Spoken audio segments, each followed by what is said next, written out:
tu. Ada darah putih kena leukemia habis. Buat lawak. Dan lipas tak ada darah. Cicak ada darah tapi tak mengalir. Dan seumpamanya. Baik. Kata dia, dan pula syaratnya jikalau tiada dicampakkan padanya pada air dan tiada mengubahkan air. Itu syarat dia. Jangan kita masukkan dan jangan mengubahkan sifat air. Masuk istilah haiwan, binatang, serangga yang macam ni, yang istilahnya tak ada darah mengalir masa dia hidup, kalau kita potong badan dia, masuklah air, dia mati dengan dia masuk sendiri dan tak mengubahkan sifat air. Air itu tak najis, ambil bangkai buang, air masih suci menyucikan. Sebab buat wuduk, boleh buat wuduk. Kalau lalu minum. Semut mati, buang semut, boleh minum air. Selama-lama jangan berubah air. Semut pun tengok jenis. Ada semut yang busuk, ada semut tak busuk tu. Kalau semut busuk tu masalah. Macam apa? Dia masuk air, dia mati, dia keluar, air tu busuk. Berasa, berubah. Ada bau, rupa, rasa. Ni bau, berubah bau. Najis, tak boleh minum. Begitu juga madu lebah, beli mahal-mahal. Madu kelulut, sebotol berapa? 70. Nak beli kat saya, ada kat kereta tu. Murah. Kelulut pun dia macam yang saya jual tu, kelulut yang warna kuning tu. Warna kuning macam royal jelly tu. Ada sebotol, botol kecil, botol sos RM30. Elan sambil-sambil. Ada madu batu, ada madu tualang. Nak cerita lanjut, bertemu di kereta saya. Okey. Nak sebut ni, madu tualang, madu tak kira lah kelulut ke apa ke, beli mahal-mahal untuk masuk semut. Tengok, semut masuk, banyak lah tu, penuh botol. Buang-buang tu, telah tapis apa, tengok rasa tak, apa, madu tu. Rasa apa? Rasa semut. Buang. Tak boleh makan. Kalau kata semut masuk, ambil buang, tengok bawah tak ada apa-apa, rasa tak ada rasa semut. Rasa manis je, rasa madu lah. Umumnya dia tak berubah dengan sebab ada bangkai masuk. Dari sisi hukum dia suci dan bangkai tersebut tak menajiskan benda cair tersebut. Masuk pula lipas seekor, Allah mampus itu. Buang. Betul? Najis lah. Tengok ada tak perubahan pada madu tersebut. Madu ke air sama lah hukum. Kalau berubah, najis. Tak berubah, tak najis. Kalau tak lalu bagi orang. Lalu tu maksudnya buang cicak. Geli tuan. Nak makan tak lalu kembang teguk nak makan. Tapi hukum tak najis kan. Pasal tak ada rupa, bau dan rasa yang berubah. Mana yang orang yang lalu makan bagilah. Tapi rahsia dia janganlah cerita. Awak nak madu tak? Tak apa. Tak apa boleh makan nak madu tu. Jangan cerita lagi, dia pun tak lalu. Bagi. Boleh ke rahsia benda tu? Boleh, bukan pasal bukan bagi benda yang istilahnya yang haram lah. Cuma bila cerita tu tak menyelera kan dari segi sebut, biar dia nak bagi tak nak bagi pun macam-macam kita cerita bab najis tak najis tu. Baik, katalah macam ni, itu kita cerita cicak, Bobi cerita cicak, air melo, cicak masuk berenang, piu keluar. Mungkin memang dia tak mati, dia tak kencing berak pun dalam tu. Lepas tu najis tak air? Tidak. Pasal apa? Bukan bangkai masuk, benda hidup masuk, cuma berenang je. Soal, lalu nak makan? Tak lalu punya pasal najis tak? Dia tak menajiskan air. Takut dia terberak. Agak-agak ragu macam mana pun, berak tak berak, hukum asal tak terberak, mana tahu. Baik buang. Nak kata baik buang ni tak, tapi kalau ikut fikahnya asalnya dia tak menajiskan selama-lama diyakini ada najis. Tai cicak dalam air tenggelam ke timbul? Baru-baru timbul, lama tenggelam, tengok-tengok timbul. Timbul tak makan. Okey, itu indikator yang boleh dilihat lah. Okey, itu saya sebut lipas buat macam ni. Masak gulai kambing. Tu masak kawah, tu ada tikus duduk lari atas tu. Tikus. Dia lari berada kelari berada. Pop masuk ke dalam tu. Dia pun berenang keluar. Bukan mati. Berenang. Soal, najis tak air? Dah air pula dah. Gulai kambing. Kambing. Kambing ke ayam ke tidak? Ada tak perubahan dengan tikus masuk? Kalau katalah dia air bersih, kotor tak ayam tu? Tidak. Dia lalu itu je. Soal. Najis tak? Tidak. Boleh makan? Lalu tak? Tak lalu tak bagi orang. Okay. Lalu tu cerita lain. Okay. Satu tukang masak benda-benda macam tu tak jadi masalah dari segi hukum fiqah. Diam dia asal cerita. Nanti kena cerita kat tukang masak je. Tukang masak tak turun ni. Dia duduk atas tu. Selagi dia gelak je lah kita. Okey, siap. Ya. Yeah. Ya. Yeah. Vaksin babi. Dari segi babi tu, babi lah. Cuma memangkah perlu divaksinkan?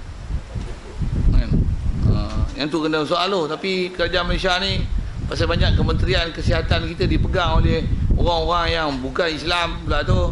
Orang menteri-menteri yang lain pun tak pedulikan tentang hukum Islam. Dia jadi macam tu. Pergi haji, dah suntik dah, baru nampak, baru cerita kata ambil daripada babi. Ni babi punya kementerian. Bubur tu. Betul lah. Orang nak buat ibadat, takkan bagi buat leceh-leceh itu. Orang tak prihatin ke dengan sensitiviti orang Islam. Saya orang Islam sepak orang tahu. Macam mana pun dari segi kaedahnya, dobit najis tu macam tu lah. Jika tidak ada ubat lain dengan benda suci, melainkan katalah buah babi itulah hanya adalah ubat untuk menghindarkan penyakit tersebut, untuk menyembuhkan penyakit tersebut, dan telah terbukti pakai babi itu sembuh. Kalau masalah kesembuhan lah, maka harus untuk berubat dengan benda itu. Antaranya vaksin insulin kecil manis yang cocok kat pokok tu. Biasanya itu memang insulin babi. Memang babi lah tu. Memang khinzir, bukan khinzir, khanazir. Pakai banyak babi. Jadi kalau nak sembahyang, memang tempat tu kena siap lah air. Pasal dia bekas jarum tu, hukum najis mughalazah tu. Jadi bila cocok, memang daging akan cantum balik lah kan. Tapi bekas dia tu adalah najis mughalazah. Nak sembahyang, kena salah satu daripada dia tanah 7 kali suci situ. Pasal dia najis ialah najis dan prosedur dia adalah najis.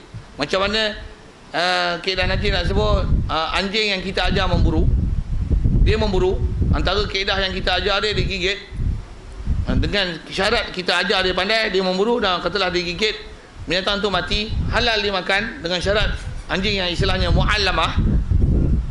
Bekas gigitan dia najis tetap najis, sama bekas gigitan dia. Lepas tu makan boleh makan lah, dengan syarat anjing yang diajar, yang mu'allamah. Macam mana pun nak sebut tan najis tu. Jadi sifat berubat boleh berubat. Kalau tak ada ubat lain melainkan insulin daripada babi saja untuk menyelesaikan masalah kencing manis, maka harus berubat. Kalau itu kalau ubat. Balik kepada masalah haji tu balik. Orang bagi suntik vaksin haji tu memang dia sakit ke? Tak, dia adalah untuk pelalian penyakit. Betul? Dia untuk pencegahan. Kalau ikut kaedah fiqh, benda tak sakit lagi, dia tak harus berubat dengan najis. Dia boleh berubat dengan najis kalau dah sakit, baru boleh ambil najis. Ni tak sakit, ambil najis siap-siap. Loh, buat apa? Kalau benda suci, gagah je.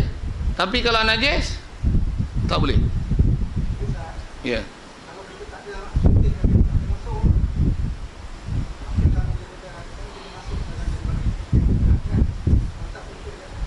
Dia tak pergi masuk negara sana pasal tak cukup kelulusan syarat untuk ke sana tu. Di kaedah fiqah dia ada macam ni sikit. Kalau katalah boleh teknikal untuk tipulah. Kalau boleh, pasal benda tu bukan wajib dari segi fiqah, bahkan boleh jadi haram tu. Baik, katalah macam ni, kita nak pergi haji, takkan masuk melainkan dengan ambil benda najis.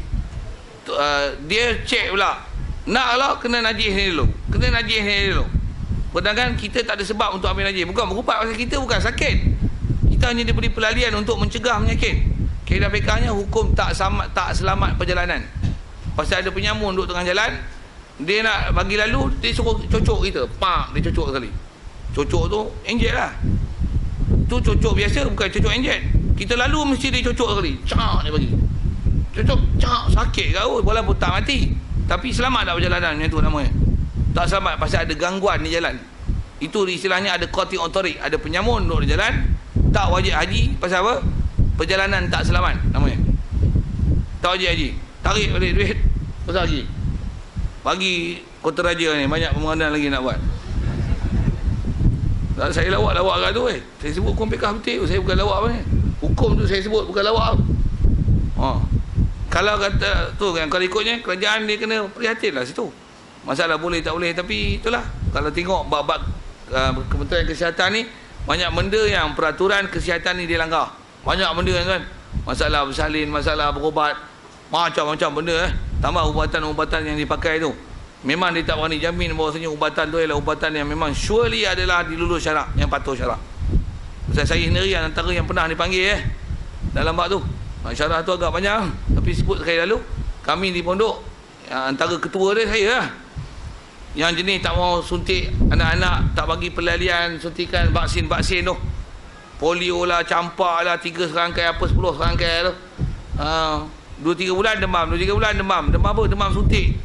Saya, anak saya yang pertama je, pasal saya tak reti nak lawan lagi. Yang ada lajak sampai suntik, lepas suntik campak, mampu tak suntik lah tak? Anak saya lah ni baru 8, semua tak suntik.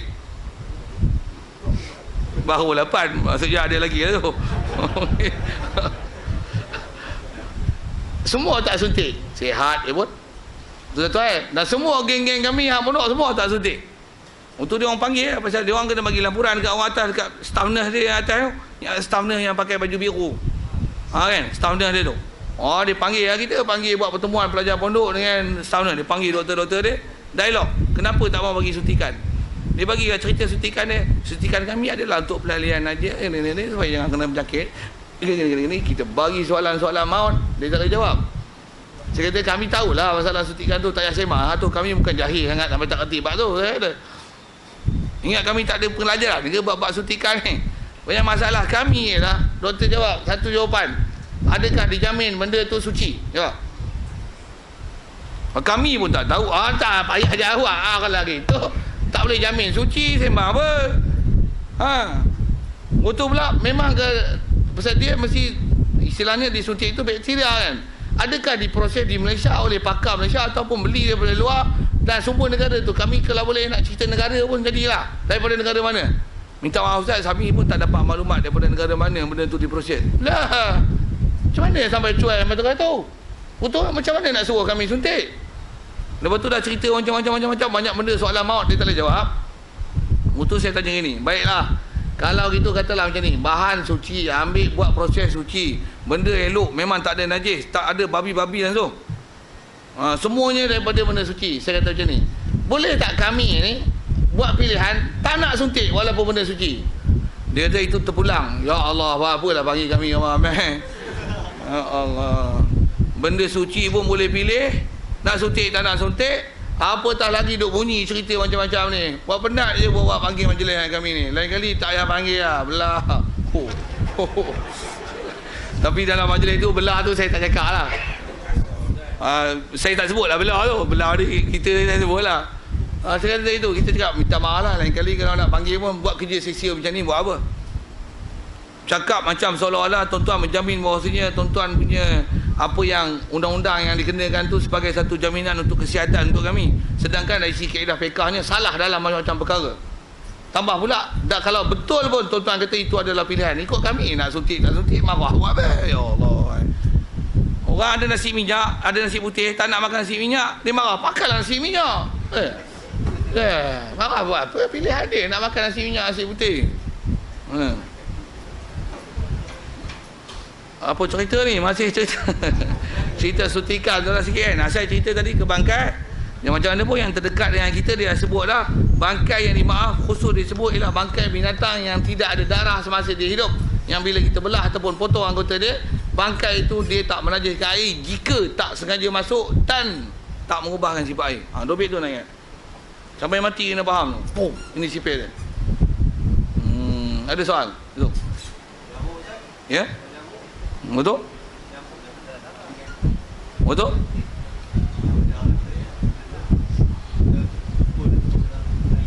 Pukul masuk dalam air. Okey. Kita bicara ni bangkai. Bangkai ialah bangkai semata-mata lah. Itu yang semut, lalat, lipas tu lah bangkai kan. Baik, kalau katalah nyamuk tu nyamuk jantan tak isap darah kan. Dia masuk dalam air, dia bertakun, dia duduk dekat permukaan air tu, dia tak mati masuk dalam tu.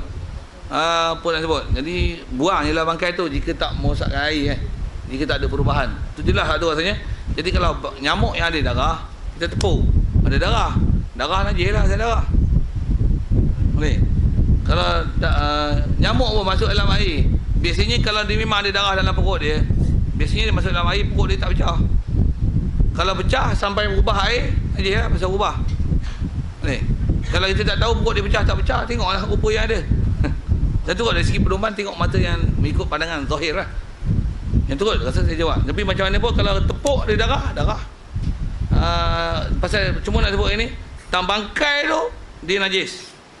Kalau bangkai tu dalam bab air, dia tak ada masalah. Tapi kalau darah tu masuk dalam air, masalah. Katalah darah tu, macam mana? Kita tepuk nyamuk ni, cerita katanya lah, walaupun tak jadi. Tepuk ni, darah dia cop masuk. Tu najis. Pasal apa? Darah masuk dalam air. Ataupun kita pecik jerawat. Itu pun saya ada bagi contoh kan.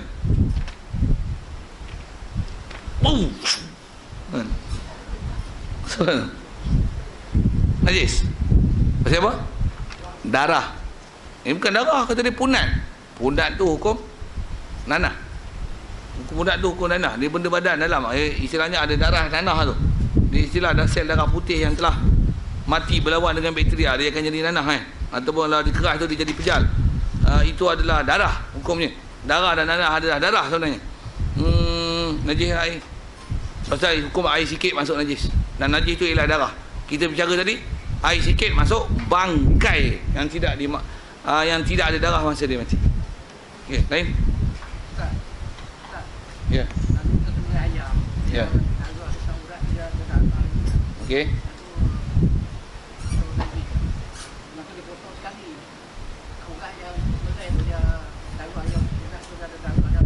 Lepas tu? Kena buang tak? Masa nak bersih, nak proses ayam tu? Dia memang ada darah dia lepas mulai tu. Darah dia memang ada dalam tempat bekas sebelih tu. Dalam urat tu. Dia kira darah ni memang najis ialah darah yang mengalir keluar. Satu darah yang ada dalam daging ataupun dalam urat pula urat seni-seni yang dalam tu kan.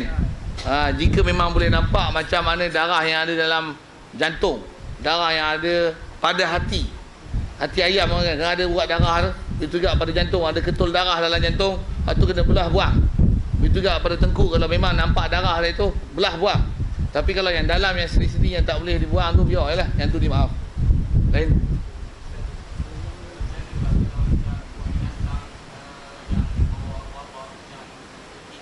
Okey. Ya.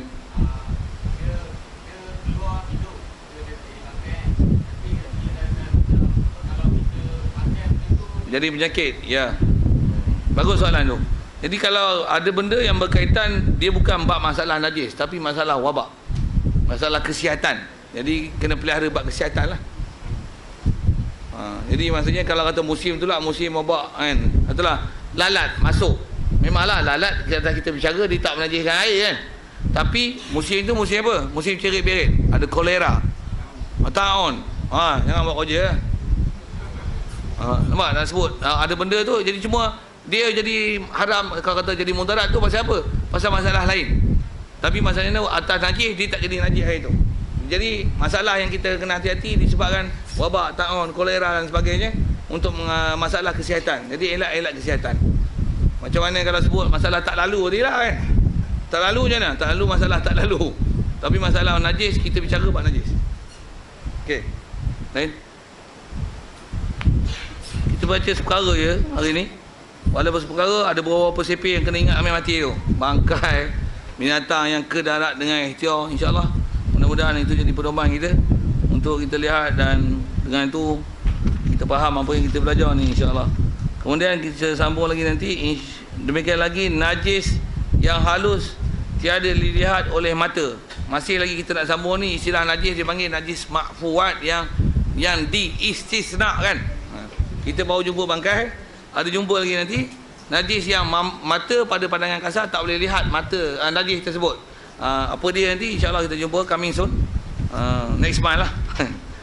Untuk bicara bab tu, wallahualam. Yang baik pada Allah Ta'ala, silap salah kata pasal tak sedap dengar tu, silapan ke pasal. Pada umum kita jumpa akan datang, wallahualam. Macam mana pun, soalan kalau ada sekitar itu sebelum tutup majlis. Ya. Ya. Ya. Ya. Tanpa membasuh. Ya. Ya.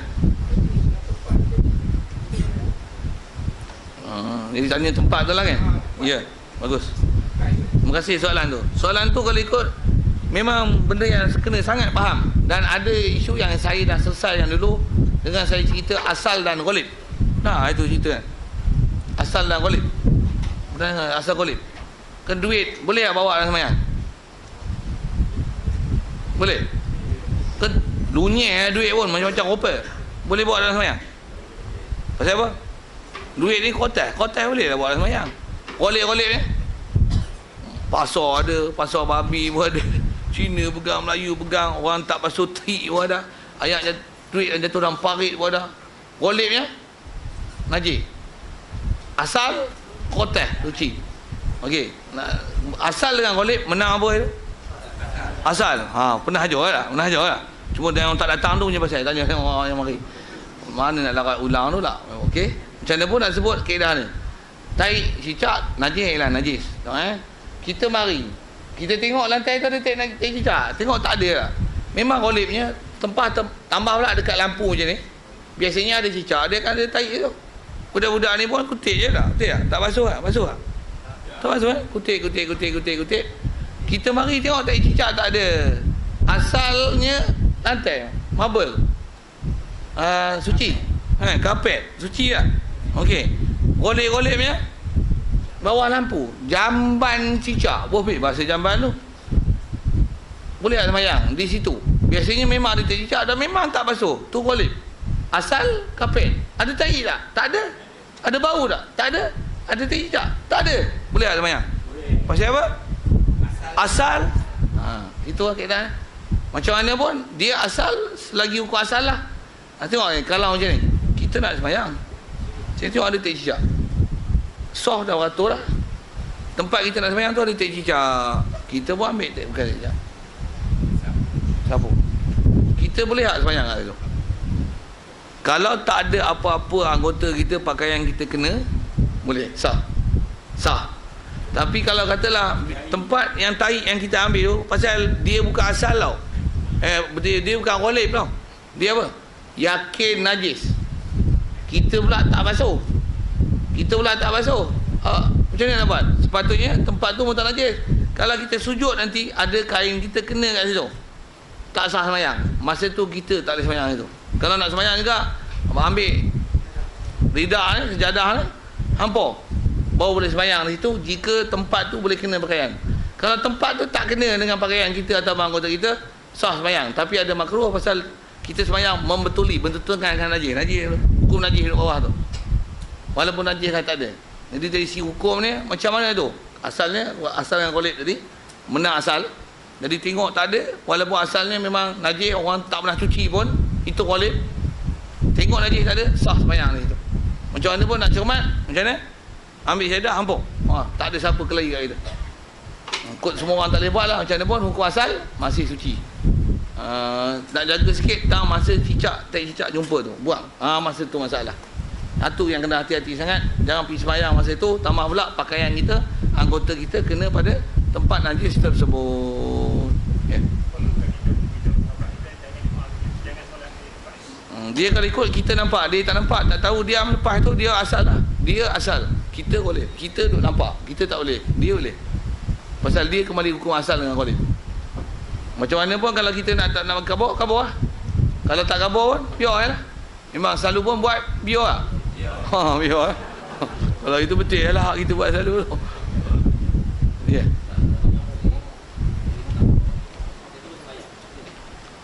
Kalau dia nyamuk tu tampar, tak ada darah, dan nyamuk tu pun bangkai dia tak lekat, buang. Buang lah kan. Boleh sembahyang, boleh. Kalau ada darah sekali pun, darah, maaf, pasal sikit darah, betul. Tapi bangkai tak maaf. Bangkai tak maaf dalam bab sembahyang. Bangkai maaf dalam bab air. Darah tak maaf dalam bab air, tapi maaf dalam bab sembahyang. Okay, jadi kalau tepuk nyamuk, darah sikit tu dia maaf, baju sekali pun sikit tu dia maaf, tapi bangkainya kena ambil buang. Debu dia tu, yalah bekas tanda dia, dawat dia hitam. Dia kalau yang tu dihukumkan sebagai juzuk dia, maka dia masih hukum najis kena masuk. Pasal dia hukum bangkai. Dia hukum bangkai. Kalau katalah yang tu tak ada, tak ada. Pasal dia serupa macam rama-rama. Rama-rama kan bila kepak dia tu ada habuk dia tu, masuk dalam air. Soal tau, najis tak air? Memang rama-rama kau serangga tak ada darah kan, tapi kepak dia ada racun, ada habuk-habuk tu. Habuk-habuk tu kalau kata disebah air, dia boleh mengubah air najis. Pula tu racun, haram pasal beracun. Kalau masalah kat sembahyang ni, dia ada juzuk, istilah juzuk, benda yang terpisah daripada bangkai yang lekat di situ, dia menyebabkan dia najis. Pasal masih ada juzuk najis di situ. Cuba.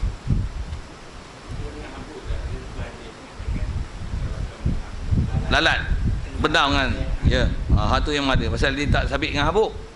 Tapi kalau rama-rama, dia mengambil dengan habuk tu. Yang kalau masuk rama-rama buang. Dia takut ada benda lain mudarat tak. Wallahualam. Ya. Ya, di belakang tu. Ya. Udang ni kalau besar yang sekilo kat RM80 tu, sekor-sekor pun besar tu. Tu buang. Pasal istilahnya mudah dibuang tadinya. Kalau udang yang selalu tambah udang kepel, tu dengan semua, dengan janggut-janggut dia semua makan. Macam ni ikan bilis kecil yang buat, alah ikan kecil tu, sekilo pun mahal kat kan. Yang buat selalu bubur lambuk apa tu. Jadi kalau disebah kecil yang tu, dia maaf. Jadi udang kena tengok saiz. Macam mana ikan bilis. Ada yang ikan bilis masak dengan kepala-kepala dengan perut sekali. Ada ikan bilis yang kena buang. Yang kena buang tu kena buang. Dobit dia tengok huruf besar kecil. Kalau teratur orang buang. Kalau teratur orang makan semua. Jadi kalau udang pun, biasanya kalau teratur, alah halus ingat, belah tu hancur udang. Biarkan je. Tapi kalau kata udang sampai RM50 sekilo, bopi dah 50 tu, memang nampak taik terang. Hitam macam tu, tebal dia punya. Tu kena belah bang. Pasal dia mudah dia buang. Pula tu beli sekilo ada 10 ekor dah gagah pergi buang. Tapi kalau udang besar-besar tu RM10 ada 100 ekor. Jenuh kau pada petang tak makan lagi. Dia tu dobit dia lah. Okay. Yang lazimnya selalunya kalau udang saiz kita ni memang tak buang. Yang ada taik dia tak lazim. Dalam dia tu memang taik je tu. Tu perut dia lah. Tapi kalau tak tahulah, kita tak faham, tak kalau saya lah tak bahasakan yang dalam badan itu sebagai taik, itu istilah badan dia. Memang dengan apa kandungan dalam perut tu. Saya tak halusi pula bab tu. Tapi kalau kata nak cermat, tak mau makan, kalau itu adalah dianggap sebagai taik, jadi beli kerang, orek dalam, buang. Melainkan kerang yang terlalu kecil, yang istilahnya makan macam ikan bilis tadi. Yang kecil tu. Yang besar, kalau besar-besar tu. Kalau besar tu, kalau faham tu kena buang.